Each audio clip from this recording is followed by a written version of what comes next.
நம்மை சுற்றியுள்ள energy field என்பது ஒரு உயிருள்ள உடலில் இருந்து வெளியாகும் நுட்பமான மின்காந்த அதிர்வுகளின் தொகுப்பாகும்.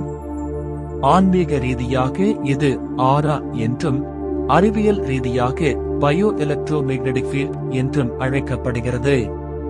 இதை பற்றி இன்னும் விரிவாக பார்ப்போம். 1.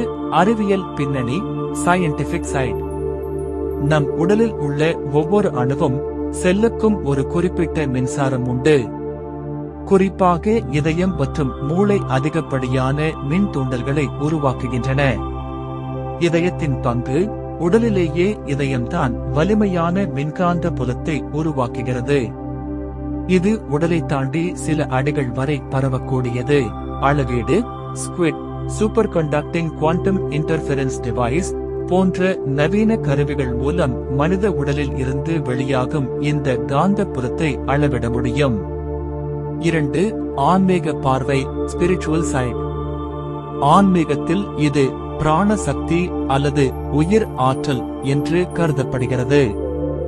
இது ஒரு பாதுகாப்பு கவசம் போல செயல்படுகிறது. 7 அடுக்குகள். ஆரா என்பது ஒரே அடுக்காக இல்லாமல் உடல் நலம், உணர்ச்சிகள் மற்றும் ஆன்மா என பல அடுக்குகளாக லேயர்ஸ் இருப்பதாக கூறப்படுகிறது. நம்முடைய மனநிலை மற்றும் குணத்திற்கு ஏற்ப இந்த ஆற்றல் களம் நிறங்களை மாற்றும். இந்த ஆற்றல் களம் எதனால் பாதிக்கப்படுகிறது? உங்கள் எனர்ஜி ஃபீல்ட் வலிமையாக இருக்கிறதா அல்லது பலவீனமாக இருக்கிறதா என்பதை கீழ்க்கண்டவை தீர்மானிக்கின்றன. நேர்மறை எண்ணங்கள், அன்பு, நன்றி ஆராவை விரிவுபடுத்தும். எதிர்மறை எண்ணங்கள், கோபம், பொறாமை அதை சுருக்கும். சுற்றுச்சூழல், நாம் பழகும் மனிதர்கள் மற்றும் இருக்கும் இடத்தின் அதிர்வுகள் நம் ஆற்றல் களத்தில் தாக்கத்தை ஏற்படுத்தும். நோய்வாய்ப்படும் போது அல்லது அதிக சோர்வாக இருக்கும் போது ஆரா மங்கிவிடும். 4. எனர்ஜி ஃபீல்டை உணர்வது எப்படி?